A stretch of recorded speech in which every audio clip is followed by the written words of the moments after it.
Ajantsika hatreo ny akombavao mahakasika ny fividianana fa misy olona mikasa hanala kosa ireo mpivarotra asa-tanana malagasy manamorona ny lalan'ny digue ny Ambohitrimanjaka eny. Raha araka ny nambaran'ny solontenan'izy ireo teny an-toerana izany moa dia maneho ny alahelon'izy ireo ary nanambara fa raha toa ka ho tanteraka izany dia anarivo no very asa.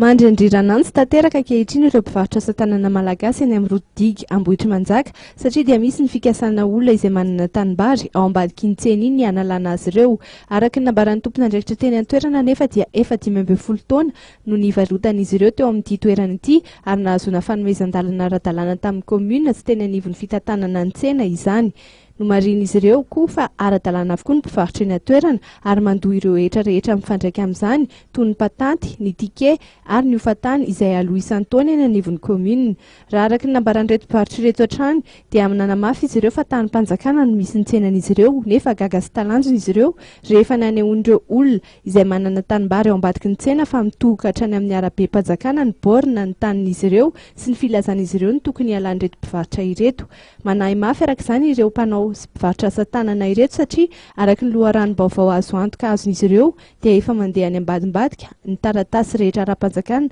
izay andro-danana ny tsenan'izy ireo. Naneho ny alahelo ny ireto mpanao asa-tanana malagasy ireto ny amin'ny antsoinjay izay atao aminy